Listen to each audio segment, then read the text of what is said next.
కాశ్యపాన్వే సంజాతం నారసింహ పదాశ్రితం రామానుజ గురుం వందే పాణినీయ పయోనిధిం.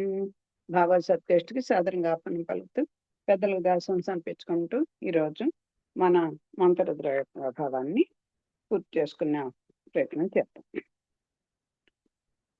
ఇంకా ఎలాగో అయిపోతుంది కదా, ఇవాళ చిన్నది మనం స్తోత్రం చదువుకున్నాం, గోదా చతుశ్లోకి చదువుకున్నాం.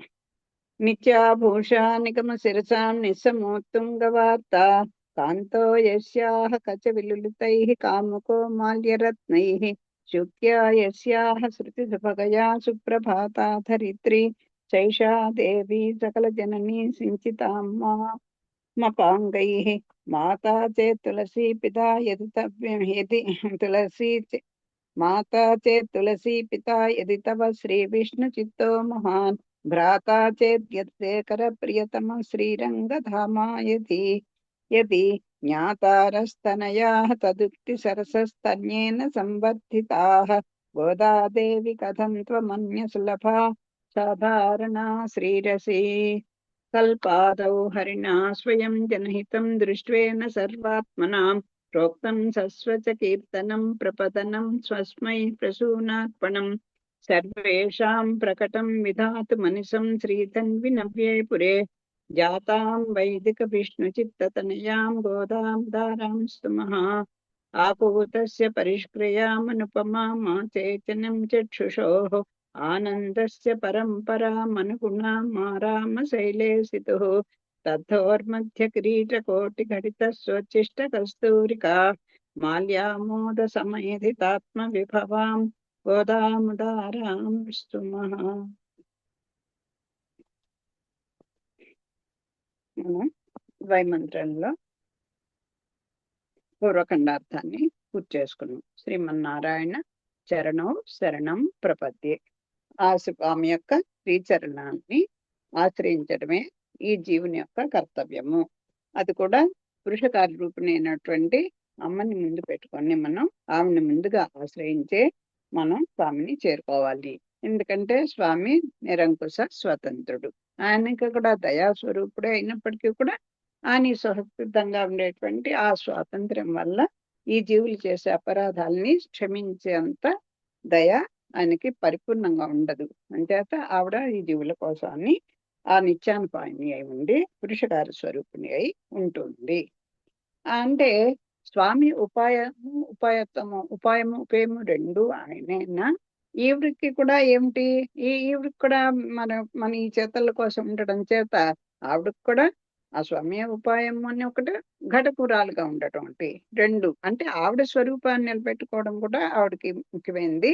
అలాగే ఈ మన్ని ఆయన దగ్గర చేర్చడానికి కూడా ఆవిడ పురుషకార రూపునిగా ఉంటుంది. అంటే శ్రేయసే శ్రీయతే శ్రేయసే అంటారు, శ్రీయతే అంటారు.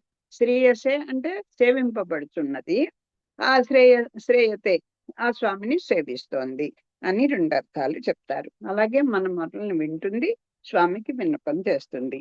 ఆయన దగ్గర ఆవిడ శేషపుత్రాలుగా ఉంటుంది, మనకు శేషిగా కూడా ఆవిడ ఉంటుంది.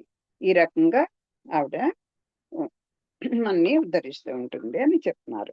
అది అయిపోయిన తర్వాత ఇప్పుడు చరణ పదార్థ వివరణ అయిపోయిన తర్వాత చరణ పదమును గురించి విమర్శించాలి. ఈ పదం మనకు ఉపాయమును సూచించింది. స్వాధ్యాయము, యజ్ఞము, తపస్సు, సత్కర్మాచరణము వంటి సమస్త యోగములను దాటి విసుగు వేసారిన వారికి ప్రాప్తియోగమేది, మార్గమేది, దాని వెంబడి పయనించి పొందదగిందేది, దేన్ని పట్టుకొని చేతను ధరింపగలడు, మిగిలిన అన్నింటినీ వదిలి నారాయణ చరణముని ఉపాయముగా స్వీకరించి అభ్యుపగమ్యుడగు స్వామిని చేరుమని శరణ శబ్దము ఉపదేశించుతున్నది. ఇదిగో స్వామి వెంచేస్తున్నాడని తెలుసు, పురుషకార రూపిణిగా ఆవిడ ఉన్నదని తెలుసు, ఆయన యొక్క దివ్యమంగళ విగ్రహం చూసుకున్నాం సేవిస్తే ఆయన అభయస్థంతో ఇదిగో నా పాదాలను ఆశ్రయించండి అని కిందకి ఆయన హస్తాన్ని చూపించి మరి మనకి మందహాసంతో భయపడకండి, రండి ఆశ్రయించండి అన్నట్టుగానే ఉన్నాయి. కానీ ఆ సేవించాలన్నటువంటి బుద్ధి కూడా మనకి ఆయనే కలిగించాలి. అదే సన్ను అంటే జ్ఞానయోగము, భక్తి యోగం, కర్మయోగం వీటన్నిటిని దాటి మనం ఆ శరణాగతి చేసినప్పుడే, ఆ స్వామి యొక్క శ్రీచరణాన్ని ఆశ్రయించినప్పుడే మనకు మన శేషత్వం నిలబడుతుంది. ఇదే ఈ జీవుని యొక్క స్వరూపం అని తెలుసుకోవాలి. అంచేత ఆయన యొక్క శ్రీచరణంలే మనకు ప్రాపకమైనవి అని చెప్తున్నారు. అప్పుడు పట్టుకోవాలంటే మనకి అనిష్టమైనవి ఏవో తెలిస్తే కదా ఇష్టమైనది ఏమిటో చూసుకోవడం. మనం మాట్లాడే మాట, మనం తీసుకునే ఆహారం, మనం చేసే తలంపులు, ఇవన్నీ కూడా ఏది అబ్బో ఇది మన కాదు. దీనికే చక్కని ఉదాహరణ పెద్దలు చెప్తూ ఉంటారు. ఏదన్నా మన ఆత్మస్వరూపం, మన జీవస్వరూపం తెలుసుకోవాలంటే అది మాత్రంగా ఇంత ఉంటుంది. అది అంచేత మనది ఏదైనా చిన్న బంగారం లేకపోతే ఒక వస్తువులోని చిన్న బంగారం లాంటి చిన్న రాయి కనుక ఒక బుగ్గిలో పడిపోయింది అనుకోండి, ఎలా ఏరుకుంటాం మనం? ఇలా దాన్ని పలుచగా చేసి అలా నువ్వు వెతికి ఎక్కడ తడుక్కున మెరుస్తుంది కదా.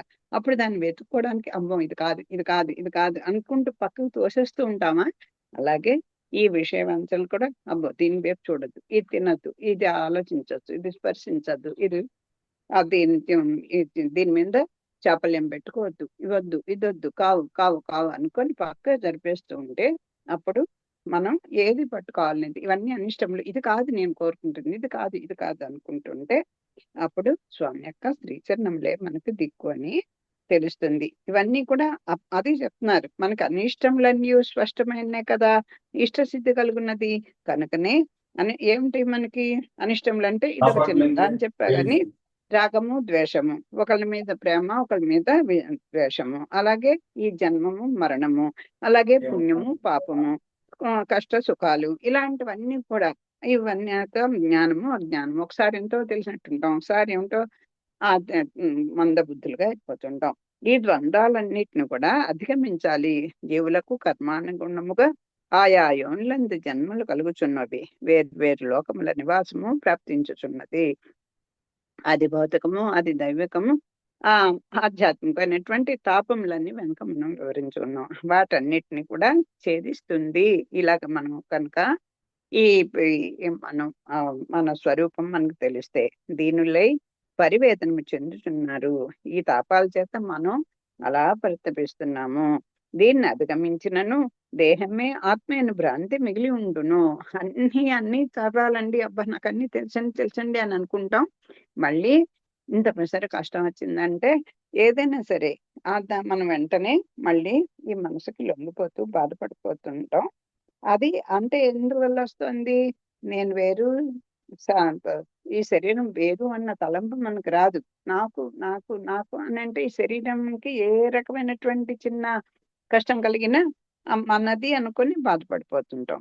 దాన్ని కూడా వదిలివేసిన చేతండు అప్పుడు కూడా అది కూడా ఈ శరీరం ఎన్నాళ్ళు ఉంటుంది, ఈ జీవుడికి నేను అసలు ఈ శరీరం ఎన్నాళ్ళు ఇదైపోతుంది. ఓ పుస్తకమో పెన్ను, ఇందాకనే దీంట్లో చెప్పారు కదా, ఎంత ఇష్టమైన విష్ణు పురాణంలో ఇందాక గురుగారు విన్నాం కదా మనం.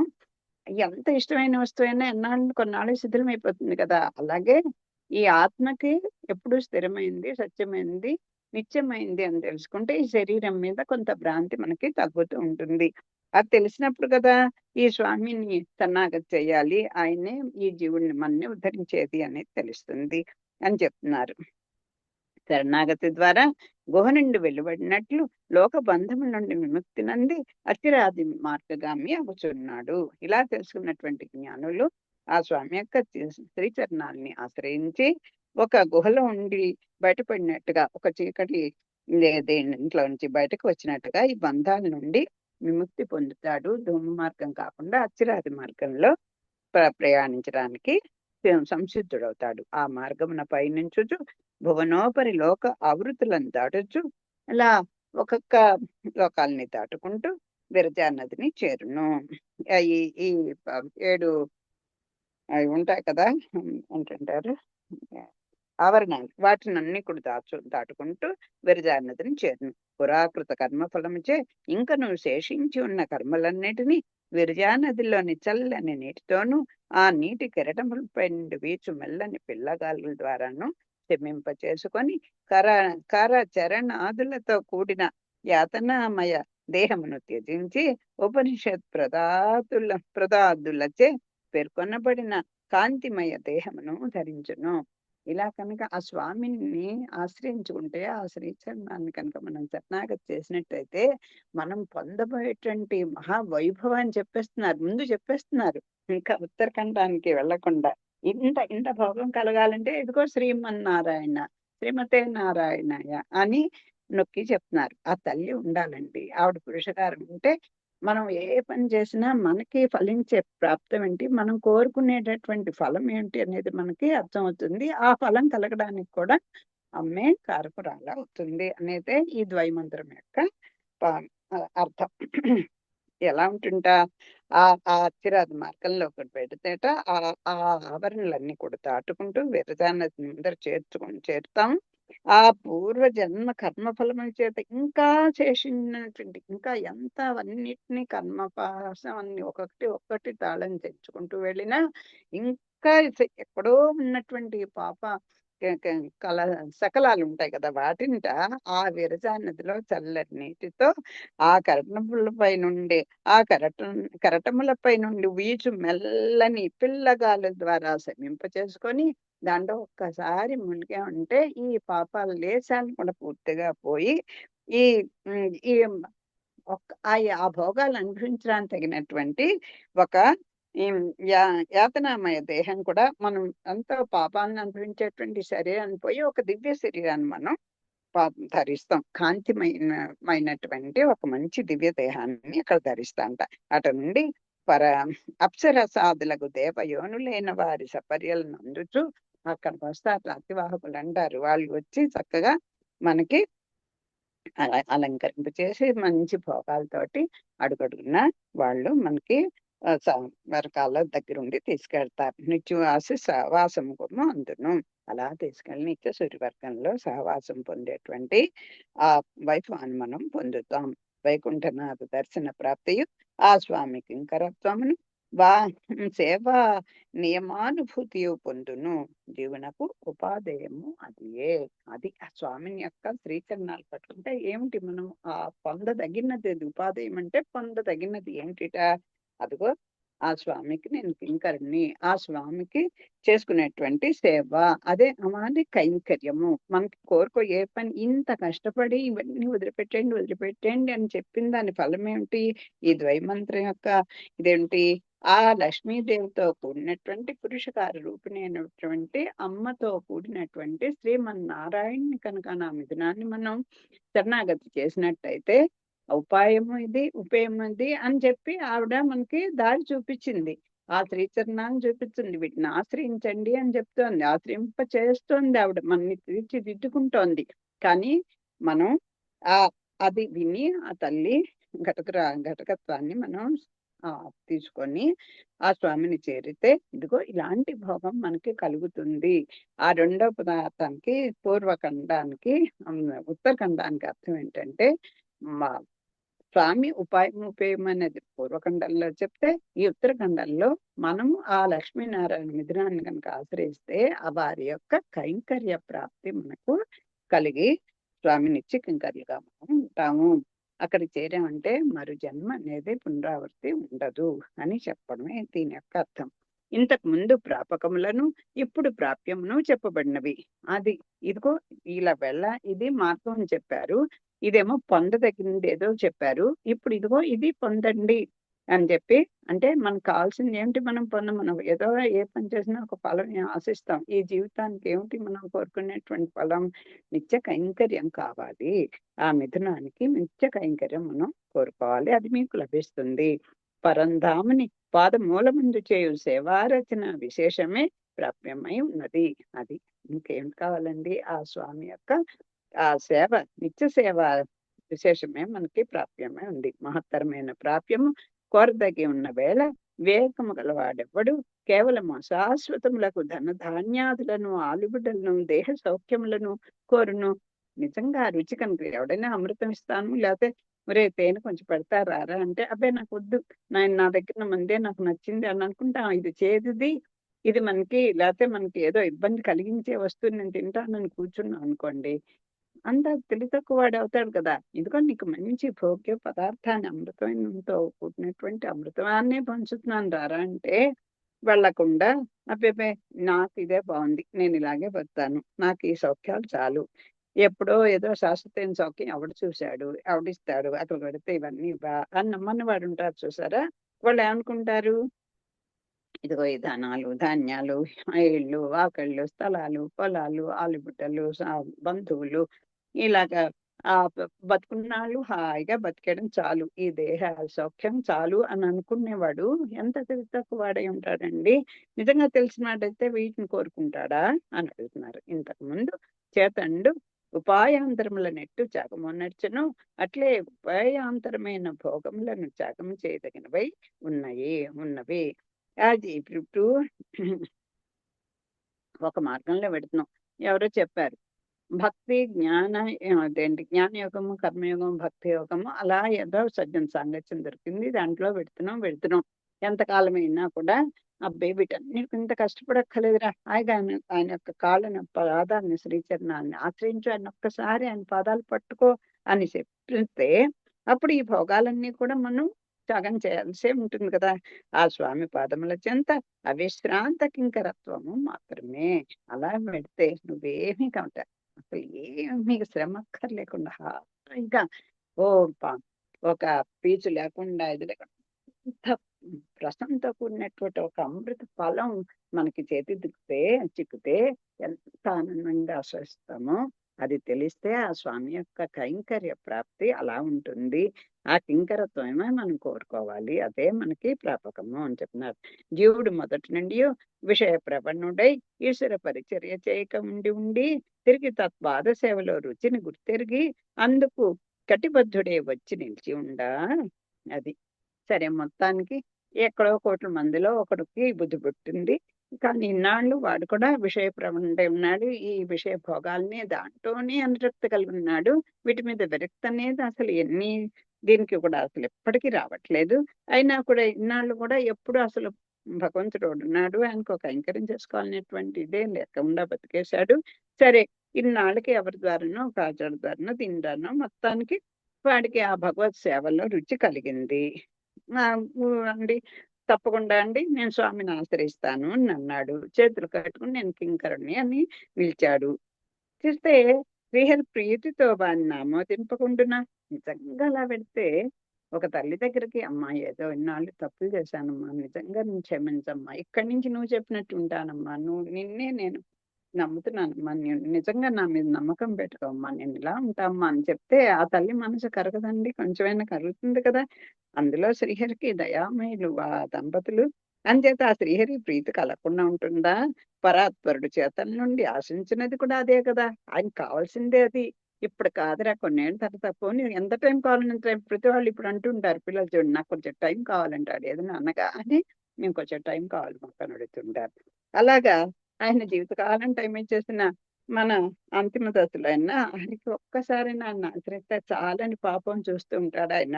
అంచేత ఇదే కదా పరాత్పటి కోరిక, అదే రారా నాయనా, ఆయనకి ఎవరు ఇంకో నిమిషంలో చనిపోతారు, ఇప్పుడైనా నేను గుర్తొస్తాను లేదురా అని పాపం ఎదురు చూస్తూ ఉంటాడు. ఇట్లు ద్వయమంత్రమందలి ఉత్తర వాక్యము కైంకర్య తృష్టని తెలుపుచున్నది. ఇదిగో ఈ రెండవ ఉత్తరఖండం ఇదిగో కైంకర్య ప్రాప్తిని తెలియజేస్తోంది. తృష్ణ దాని కోరిక, నివిడికి ఆ కోరికని తెలియజేస్తోంది. శ్రీయప్పతుల విభూతిని వెల్లడించున్నది ఈ ద్వయము. ఒక్క అమ్మ గొప్ప నాన్న గొప్ప అంటే ఇద్దరు ఇదే, వాళ్ళిద్దరూ కలిసి ఉన్నప్పుడు కొన్ని ఆయన మనకి శ్రేయస్సును కోరుతాడు, ఈవిడ ప్రేమతోటి మన్ని సరిదిద్దుకొని మార్చుకొని ఆయన వైపు తిప్పుతుంది. ఆయనే ప్రాపకుడు కానీ అది ఈవిడ ఘటకురాలుగా ఉండి చేయిస్తుంది. ఈ లక్ష్మీనారాయణ యుగము అవిభాజ్యమైనది. వారాది దంపతులు మేఘము మెరుపు వంటి వారు, మేఘము మెరుపు వంటి వారు. వాళ్ళని ఎక్కడ ఒక పువ్వు వాసన, ఏదండి పువ్వు గొప్పదా వాసన గొప్పదా అంటే, పరిమళం గొప్పదా అంటే తెలియదు, తేడా తెలియదు. అలాగే కాంత దీపం అంటే చెప్పలేం, మణి ప్రకాశం అంటే చెప్పలేం. అలాగే మేఘము మెరుపు ఎలా అయితే విడతీయకుండా వేయడానికి అవ్వదో, ఈ రెండు అవి కూడా ఈ దంపతులు అలాంటి వాళ్ళు. మేఘమురిమి భయము కలిగించను, జీవనాధారముకు దయాజలమును వర్షించును. ముందర భయం కలిగిస్తుంది, దూరంలో పెట్టుకు గర్జనలు వచ్చేస్తుంటే భయం వేస్తుంది.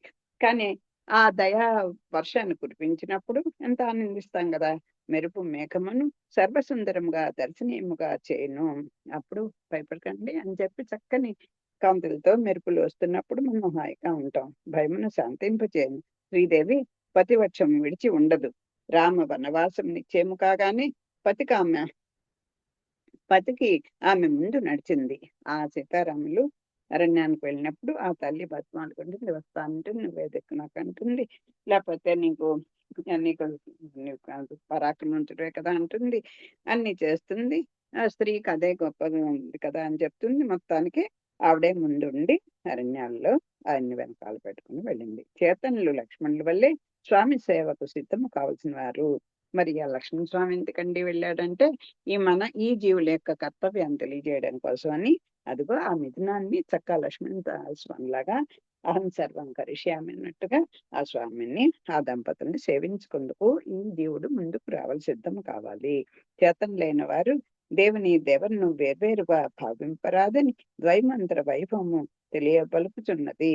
అదిగో ఇద్దరిని కూడా కలిసే మనం ఆశ్రయించాలి అని చెప్పడము తెలుస్తోంది ఈ మంత్రం వల్ల. వేరుగా భావించి వారి గతిని శూర్పణఖ చరిత్రను తెలుపుతున్నది. అదిగో ఆ తల్లి దూరంగా ఉండేసరికి శూర్పణకి శిక్ష పడింది కదా, ముక్కు చెవులు కోయపడ్డాయి. అలాగే కాకాసుడు ఆ తల్లి ఆ దంపతుల దగ్గరే స్వామి దగ్గరే ఉంది కనుక కాకాసుడు రక్షింపబడ్డాడు అని చెప్తారు. పద్మాలయ కరుణారూపిణి తన అనుగ్రహపాతులైన జీవులకు శ్రీహరిని ప్రాప్యునిగా అనర్చుచున్నది. కింకర వృత్తినూని తన చరణములను శరణ పొందిన వారికి అందరకు స్వామి సేవ్యుడగుచున్నాడు. ఇదిగో ఆవిడ కరుణారూపిణి అయి అనుగ్రహ పాత్రులైనటువంటి అనుగ్రహానికి తగినట్టుగా తయారు చేసుకుని ఈ జీవులను శ్రీహరిని ప్రాప్యునిగా నడుచుతున్నది. కింకర వృత్తి నూని అంటే మేము కింకర్లము, మేము నీకు సేవకులము అనేటువంటి ఒక దృఢమైనటువంటి ఆ రుజుత్వంతో, అంటే మళ్ళీ ఏదో పైకి డంబంగా పెడితే అనుగ్రహించరు. అందుకని ఆ అదేంటి దీనిగా రుజువత్వంతో ఆ స్వామి శరణములను శరణ పొందిన వారికి అందరకు స్వామి సేవుడవుచున్నాడు, సేవింపదగిన వాడవుచున్నాడు. దివ్యాత్ముడగు శ్రీహరి స్వరూపము ఇది. ఇక ఆయా పదము యొక్క తాత్పర్యం విచారము చేయదము. శ్రీమన్నారాయణ అన్నది కదా, ఆయన యొక్క శ్రీచరణములనే ఆశ్రయించండి అని చెప్పడం కదా. ఈ పదము చేతండు స్వామికి చేయతెలుసు సర్వవిధ సేవావృత్తి విశేషమును ఉత్పాదించుతున్నది. అన్ని ఇచ్చిన తర్వాత మనం మళ్ళీ కైంకర్య ప్రాప్తిని కోరుకుంటామా? అబ్బాయి ఎప్పటికీ మనకి ఈ ధర్మార్థ కామాల మీదే మనకు దృష్టి ఉంటుంది, కానీ చివరిదైనటువంటి పొందదగినటువంటి ఆనందమయమైనటువంటిది నిత్యమైనటువంటి ఆ సేవ కైంకర్య ప్రాప్తిని మనం ఎక్కడ కోరుకోమని ఆ తల్లి అక్కడుండి మోక్షగామని చేస్తుంది. సేవించిన వారి శ్రీపతి యొక్క దివ్య ముఖార విందములపై వలయు ఆదరపూర్వకమైన చిరునవ్వు యొక్క అనుభూతి ప్రాప్తించును. అలా సేవించారనుకోండి, వారికి ఆ శ్రీయపతి యొక్క ఆ దివ్యమైనటువంటి ముఖార విందంలో ఎంతో ఆదరంగా, ఎంత ప్రేమగా దగ్గరికి తీసుకుంటారో అది ఎలా తెలుస్తుంది? చక్కని చిరునవ్వుతో ఆయన దగ్గరగా తీసుకున్నట్టుగా మనకి అనుభూతి కలుగుతుంది. స్వామి అనురాగ దృష్టి చేతన దుఃఖ వాసనలు ఇంకేవేని మిగిలి ఉన్న వాణిని తక్షణమే పోగొట్టును. ఆ దృష్టి, ఆ స్వామి యొక్క ఆ ఆ దయా రసం చిన్న చిన్న చుక్కైన, అంటే అలా చూస్తే చాలు ఆయన సంకల్పంతో మనకి ఏమన్నా ఇంకా లోపల చూడండి, క్యాన్సర్ వచ్చిన వాళ్ళకి ఇంకా లోపల ఎక్కడ నన్నడాలో ఇంత విసిరినా మళ్ళీ పైకి వస్తూ ఉంటుంది. అలా కాకుండా సవాసనగా పోయేటట్టుగా మన దుఃఖ వాసనని పోగొట్టేస్తాడు. వాని తక్షణమే పోగొట్టును. నిత్య నిర్మలానంద సౌఖ్యమును ప్రసాదించును. జీవుడు ఎప్పుడునూ పరతంత్రుడే. దాని లక్షణము ఏంటి? కింకరత్వము. ఎప్పుడు పరతంత్రం ఏమిటండి? ఎప్పుడు ఎవడోడి కట్టుబడి బతకడమేనా అని బాధపడుతూ ఉంటాం మనం. దాంట్లో ఉన్నటువంటి గొప్పతనము, దాంట్లో ఉన్నటువంటి పరిపూర్ణత, దాంట్లో ఉన్నటువంటి ఆనందము మనం గుర్తించడం. ఎంతకి జీవితం అంతా అయితేనా ఎవడోడు కట్టుబడి ఉండమేనా అనుకుంటాం. కానీ ఈ జీవస్వరూపం ఏంటి? భగవానుడికి అందరం కింకర్లమే, సేవకులమే. శరణజొచ్చి నమస్కరించి ప్రార్థించుడితే అది శోభించును. ఎంత ఎదిగిన కొద్దీ వదగమని ఎవడైతే అన్ని రకాలుగా చాలా గొప్పవాడండి. వాడు కొంచెం చేతులు కట్టుకొని వినయంగా ఒక్కసారి మన టీవీలో కనిపిస్తే, అబ్బా! ఆయన ఏంటండి? అబ్బా! చూడండి. అది కదా నేర్చుకోవాలి అని చెప్పి చెప్పుకుంటాం చూడండి. కానీ మనం అలా మలుచుకోలేము. అలా ఉండండి. అదే శోభనిస్తుంది జీవితానికి అని చెప్తున్నారు. కానిచో ఫలింపదు. అలా లేకపోతే నీవు ఉజ్జీవింపలేవు. నీ ఆత్మ ఉజ్జీవింపదు. దాన్ని నిష్ఠా నియమములతోనూ, శ్రద్ధ అవధానములతోనూ నిర్వర్తించుట వృత్తి ధర్మమగును. అది అది చెయ్యాలంటే, అది ప్రకాశించాలంటే, ఆ శోభ ఫలించాలంటే ఏం చేయాలి? మంచి నియమం, నిష్ఠ కలిగి ఉండు. శ్రద్ధ, అవధానం ఉండు. పెద్దలు ఏదో చెప్తారు. దాన్ని కాస్త బుర్రలో ఎక్కించుకొని దాన్ని ఆచరణలో పెట్టుకునేటువంటి ప్రయత్నం చెయ్యి. మంచి నిష్ఠాన్ని ఒక మాన్యువల్స్ ఇచ్చారు. ప్రతి పనికి కూడా ప్రతి వస్తువుకి కూడా ఇదిగో ఇలా వాడుకోండి, ఇలా ఉండండి, ఇలా ఉండండి అని ఎన్నో చెప్తున్నారు కదా! దాని ప్రకారం వెళ్ళండి. వెళ్తే అదే వృత్తి ధర్మం అవుతుంది. నువ్వు చేసే పనికి అదే మంచి ఫలితాన్ని ఇచ్చేదవుతుంది. మరి జీవుని స్వరూపమేమి? మళ్ళీ మొదటికొస్తున్నాను. దాన్ని నిర్వర్తించు దాస్యముచే గదాధర్నాను ఆమోదింపజేయుటయే జీవధర్మము. అది నువ్వు ఏదో చేసాం, ఏదో గాడిద గంపడి మేసింది అన్నట్టుగా చెయ్యకండి. ఆ భగవత్ కైంకర్యము, ఆచార్య కైంకర్యం, భగవతత్వముల కైంకర్యము, పెద్దల యొక్క సేవ, ప్రేమ, ఏ ఏదైనా సరే వాళ్ళు చేసే ఏదైనా సరే ప్రేమతో చెయ్యండి. అది అక్కడ చెప్తున్నారు. అప్పుడు అదే జీవధర్మం అని చెప్తున్నారు. అది తాను నిర్వర్తించు దాస్యముచే గదాధర్ను ఆనందింపచేయుటే. అది భగవంతుని యొక్క ముఖ వికాసం కోసం చేసేదే కైంకర్యం అవుతుంది తప్ప, ఒక సేవకుల్లాగా ఆయన నాకు ఇంత తిండి గుడ్డ ఇల్లు వాకిలి ఇచ్చాడు కనుక దండం పెడుతున్నాను అని కాదు. నువ్వు శేషపుత్రుడు కనుక, నీ స్వరూపమేది కనుక ఆయనకి నేను కింకరుణ్ణి. ఆయన కాకపోతే ఎవరినండి సేవించవాలి? ఆయనే సేవింపదగిన వాడు, ఆయనే పొందదగిన వాడు అన్న భావన మనకు వచ్చిందనుకోండి, అది మనకు అలాగా అనిపించదు. కాన ఒకంతైన సేవ చేయనిదే కింకరత్వమును గాని, స్వామి అనుగ్రహపూర్వక ముఖ దర్శనము గాని లభ్యము కావు. అదిగో ఎవరైనా ఇప్పుడు అమ్మా అన్నం పెట్టమ్మా, ఆకలిస్తుందమ్మా, ఆకలిస్తామమ్మా, పెట్టమ్మా, పెట్టమ్మా అని 10 సార్లు అయ్యో నాయనా ఏదో పనిలో పడిపోయానురా, పాపం దాన్ని అడుగుతున్నావు అని ఆ తల్లి అంత పరుగునొచ్చి పెడుతుంది చూడండి. అదే ఎప్పుడు ఆవిడ పెట్టినప్పుడు మనం పిలిచిందనుకోండి, మనకి అసలు దాని మీద రుచి కలగదు. అదే మనం ఆవిడని ఆశ్రయించుకొని వెనకాల వెనకాల పడ్డామనుకోండి, ఆ తల్లి కూడా అది అందుకు అడగాలి. ఆయనకేం మన పారాయణలు, మన పూజలు, లేతే మన ప్రార్థనలు ఇవన్నీ ఆయనకి అక్కర్లేదు. మన కర్మానుగుణంగానే కాలం వచ్చినప్పుడే ఆయన అందరికీ కూడా ఏమండి మన కర్మ కొద్దే ఆయన చేస్తున్నప్పుడు, మరి ఇంకా ఆయన పెద్ద దయామయుడు, ఇది అదే అని ఇది ఒక గొప్ప ప్రశ్న అండి. అందరం వేసుకునే గొప్ప ప్రశ్న ఇది. అందరు ఇప్పుడు కాలంలో అయితే ఇంకాను. ఏం చేస్తాను నాయనా మన పూర్వం కర్మానుగుణంగా అలా జరుగుతుంటాయి. కష్టకాలు వస్తూ ఉంటాయని మనం పిల్లలకి చెప్తే, మన కర్మకు మా అబ్బాయి చిన్నప్పుడే నన్ను అడిగారు. మరి మంచి పనులు ఆయన చేయించి, మన కర్మలు రాకుండా చేసి అన్నీ చేయొచ్చు కదా అని. ముందర నువ్వు అడిగితే కదా చేస్తాను అంటాడు ఆయన. అడగడం ఎందుకు? నా కర్మ ప్రకారం ఆయన చేసేటప్పుడు ఆయన చేసే గొప్ప పని ఏముంది అంటాడు ఆయన. అలా అంటారు వీళ్ళు. అంటే ఏమిటి చేస్తున్నారు? ఎప్పుడో అందరం పుణ్యపాపాలు చేసుకుంటున్నాం.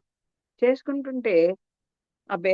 ఇవాళ ఈవిడ కర్మ అయిపోయింది. ఈవిడని ఉద్ధరిస్తాం. లేతే ఇంకోడికి ఇదైపోయింది ఉద్ధరిస్తాం. సృష్టించేటప్పుడు ఆయన అలా అనుకుంటున్నాడా? ఒక్కొక్కడిని చేస్తున్నాడా? తక్కువ పాపాలు చేసినాడు, ఎక్కువ పాపాలు చేసిన ఏ జన్మ ఇవ్వాలో, ఎలా చేయాలో అలా మలుచుకుంటాడు తప్ప అందరికీ ఒకసారి సృష్టిని, ప్రళయాన్ని కలిగిస్తున్నాడా లేదా? అదే మనం ఒక వ్యక్తుల్ని పట్టుకుంటే ఆ! నీవు బాగా క్వాలిఫికేషన్ సంపాదించురా అప్పుడు చూస్తాను, ఇప్పుడు చూస్తాను అంటాం కదా మనం. ఏదైనా ఒక పరిధిలో ఒక నియమానుసారం పెట్టుకుంటాం. స్వామి మరి అది దయ కదండి. లేకపోతే మన టర్న్ ఎప్పటికొస్తుందో ఇంకో కొన్ని కోట్ల జన్మ అవుతుందేమో తెలీదు మనకి. అలా అది ఆయన దయ అంటే. ఆయనకి నిరంకుశ అది ఆయన చేయాలనుకుంటే ఆయనకేముంది అనుగ్రహం ఉంటే ఆయనకి అలాంటి రైట్స్ ఉంటాయి. కానీ ఆయన ఎప్పుడు నియమాన్ని తప్పడు. అది గుర్తుపెట్టుకోవాలి. తాను నిర్వర్తించు దాస్యముచే గదాధరను ఆనందింపచేయుటే జీవధర్మము. పెద్దలుంటారు. వాళ్ళకి బాధ్యతతో చేయడం, ప్రేమతో చేయడం 2 ఒకసారి బేరీజు వేసుకుందాం చూడండి. టైంకి ఇక్కడ పెట్టేసి అన్నీ అమర్చేసి మన దారి మనం కామ్గా వెళ్ళిపోయాం అనుకోండి, ఉద్యోగస్తులందరూ ఇప్పుడు తప్పదు పెద్దవాళ్ళని ఇంట్లో పెడుతుంటే, ఇదిగో అమ్మ ఇక్కడ ఇలా పెట్టాను చూసుకోండి, అత్తయ్య ఇలా పెట్టాను చూసుకోండి. అలా పెద్దలు ఎవరైనా ఉంటారు వాళ్ళకి ఒకసారి చెప్పి, ఏమో ఎలా చేశాను హడావిడిలో కడుపుండా తినండి జాగ్రత్త అని ఆ ఒక్క మాట అనండి. అసలు వాళ్ళ చాపాటే అక్కర్లేదు, కడుపు నిండిపోతుంది. ఆదరంతో చేయండి, ప్రేమగా చేయండి. అలాగే భగవంతునికి కూడా కైంకర్యము మనం మనసా వాచ కర్మన ఆయన మీద ప్రేమగా ఒక పసిపిల్లవాడికి ఎలా చేస్తాం అలా చేసుకుంటే ఆయన ఎందుకు సంతోషించడు? అదే చెప్తున్నారు. ఆయనకి ఆ భగవంతుని యొక్క ముఖ వికాసం కోసం చేయండి. అదే ఈ జీవుని స్వరూపము. తాను నిర్వర్తించు దాస్యముచే గదాధరణ నాము ఆనందింపచేయటే జీవధర్మము కాన ఒకంత అయినా సేవ చేయనదే కింకరత్వము గాని స్వామి అనుగ్రహ పూర్వక ముఖ దర్శనము గాని లభ్యము కావు. ఏది అన్నీ ఉంటాయండి. వండుకోకుండా అన్నం వచ్చేస్తుందా? దాన్ని ప్రయత్నం చేయాలి కదా. ఇంట్లో అన్ని సామాన్లు ఉన్నాయి, బియ్యం ఉన్నాయి, గ్యాస్ ఉంది, అన్నీ ఉన్నాయి. ఏదో ప్రయత్నం చేయకుండా ఆ భోజనం దగ్గరికి రాదు కదా. అలాగే ఆ భగవంతుని కైంకర్యాన్ని కూడా ఎంతో అంత ఒక మాటో పనో ఆలోచనో తలపో ఏదో ఒకటి చెయ్యాలి. చెయ్యందే ఆయన యొక్క దర్శనము అనుగ్రహం కూడా కలగవు. ఇహ శ్రీమన్నారాయణ చరణం శరణం ప్రపద్యే శ్రీమతే నారాయణాయ నమః. ఆ రెండో దాంట్లో శ్రీమత్ శబ్దానికి అక్కడ ఇక్కడ కూడా కామన్, కానీ ఆవిడతో కూడి ఉన్న అక్కడేమో నా మొదటి నారాయణలో ఆయన యొక్క అన్ని షాట్పుణ్యాలు, ఆయన యొక్క దయ అన్నీ చెప్తున్నారు. ఇక్కడ కూడా ఆయనే ప్రాపకుడు అనేటువంటిది ఈ తల్లి ద్వారా మనకి తెలియజేస్తున్నారు. ఈ నమః పదానికి చెప్తున్నారు. ఈ పద నమపద సమన్వయమేమి? అహంకారం మమకారములు రెండు అనిష్టములు. నమపదానికి ఎప్పుడైనా అదే ఈ అహంకారం మమకారము. అహంకారం అంటే ఏంటి? నేను స్వతంత్రుడిని, నాకు నేనే రక్షకుడిని అనుకోవడం. ఆ రెండు కూడా ఎప్పుడు మనకి అనిష్టములే. అవి ఎందువల్ల వస్తాయో కూడా చెప్పుకున్నాం. అవిద్య రుచి వాసనలు కలిగి ఉండి ఈశ్వరానుగ్రహమునకు ప్రధాన ప్రతిబంధకములుగా ఉండును. ఏంటండి నాకు ఏమిటో చేయాలనుంది, స్వామి కైంకర్యం చేసుకోండి, ఏమిటో రోజు విఘ్నాలేనండి, ఎందుకో నాకు తెలియదండి అంటే ఇదిగో అహంకారం మమకారం. ఇప్పుడేం అవసరం లేదు. వాళ్ళ పెరుమాణ దండం పెట్టుకోకపోయినా మనం ఒక ఏదైనా చేయకపోయినా పెద్ద నష్టం ఏముంది? పైగా డైలీ రొటీన్ జరుగుతోంది, ఇంత భోజనం లోపలికి పెడుతోంది. ఏదో మన వ్యాపకంలో మనం ఉన్నాం.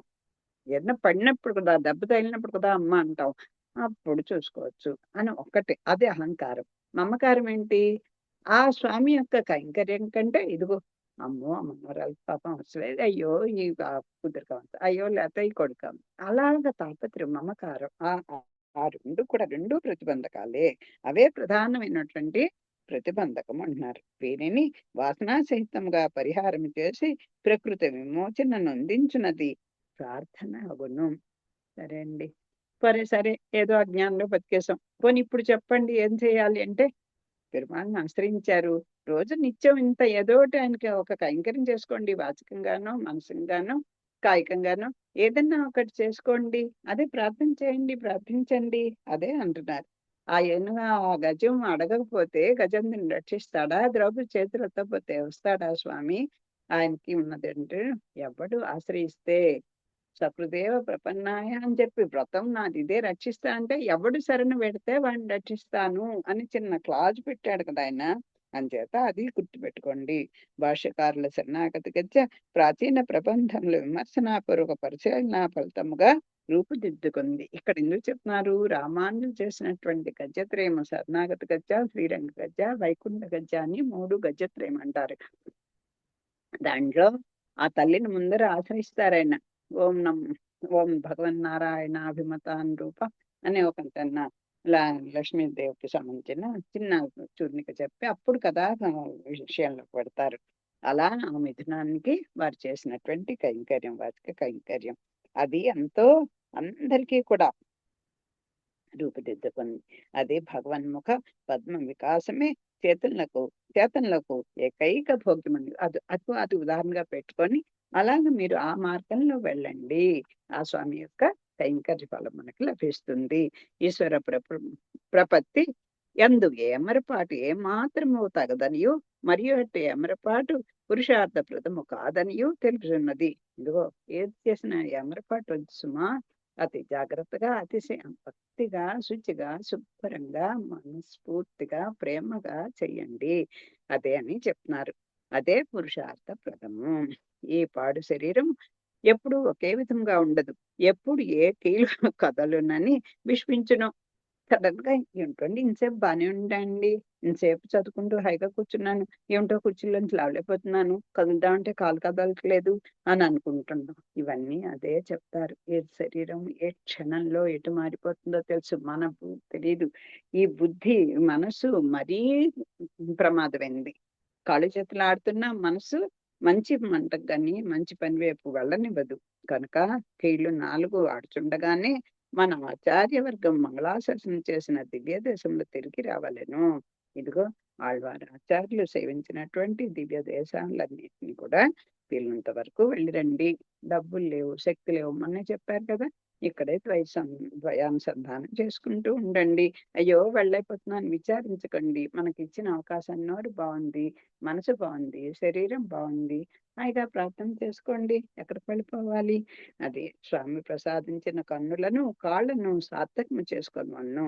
నోరు ఉన్నందుకు భగవద్గుణ వైభవములను కీర్తించవలెను. ఇది ఈ రాసినటువంటి మా అమ్మగారు కూడా ప్రతి మాట ఆచరణలో పెట్టుకున్నటువంటి మహా యోగ్యురాలైనటువంటి మహాతల్లి అండి ఆవిడ. మహా ఇల్లాలు ఆవిడ పాత్రలన్నీ కూడా పరిపూర్ణంగా పోషించినటువంటి సంపూర్ణ మహిళ ఆవిడ. ఆచార్య కరుణచే లభించిన ద్వయానుసంధానము చేయుచు భగవత్ సాగరమును భవసాగరమును దాటవలెను. ఇదిగో ఇదంతటికీ ఇలాంటి బుద్ధి మనకి ఏదైనా ఇంత కలిగింది అంటే మన ఆచార్యులు. మనని ఎవరైనా అవ్వచ్చు. ఆచార్యుడు అంటే అయ్యో మాకు ఒక ఆచార్యులు లేరండి, మేము ఎక్కడ సంవత్సరాలు లేదండి, మాకెవరు చెప్పేవాళ్ళు లేరండి అనుకోకండి. మీ బుద్ధి ఒకసారి ఆ బుద్ధి పుట్టిస్తాడు భగవంతుడు. అదే ఊతగా తీసుకోండి, వదిలేకండి. అది ఆచార్య కరుణచే లభించిన ద్వయానుసంధానం చేచు భవసాగరము దాటండి. ఈ సంసార సాగరాన్ని ఆ విధంగా దాటండి. భగవత్ కైంకర్యం ఆచరించవలసిందే గాని గ్రంథ పఠనం చే లభ్యం కాదు. ఎన్ని చదువుకున్నా, ఎన్ని గ్రంథాలు చదువుకున్నా సరే అది ఆ భగవత్ కైంకర్యం అనేది చేయవలసిన పని. కాయిక కైంకర్యం మనసులోని బుద్ధి ఎటో పెడుతూ ఉంటుంది. అలా చేస్తూ చేస్తూ ఉంటే ఆ బుద్ధి అయ్యో ఇంతసేపు చేస్తున్నాను ఏమిటో నా మనసు ఎటో పోయి ఆలోచిస్తోంది అని ఆ బుద్ధి అనేటువంటి కళ్ళంతో ఆ మనసుని మనకు ఎప్పటికప్పుడు క్షణం మారిపోతుంటుందండి. దాన్ని మళ్ళీ బుద్ధితో వెనక్కి లాక్కోండి. లాక్కుంటూ చెయ్యండి. అప్పుడే నిలబడుతుంది. శ్రీదేవి యొక్క పురుషకారంతో స్వామి పాదములను శరణ పొంది సేవా భాగ్యముతో భగవద్ అనుగ్రహం పొందవలనని ద్వయం ఉపదేశిస్తున్నది. అది దీనికి ఎవరండి నావ అంటే వేరే నావక్కర్లేదండి. అమ్మ కాళ్ళు పట్టుకోండి, ఆవిడ హాయిగా తీసుకెడుతుంది స్వామి దగ్గరికి. నిత్య కైంకర్య ప్రాప్తి ఆవిడకి అలా లభించడానికి లభింప చేస్తుంది. ఆవిడ ప్రతి అవతారంలో ప్రతి దీంట్లో ఆవిడ రుక్మిణిగా వచ్చింది, సీతగా వచ్చింది, ఇంకా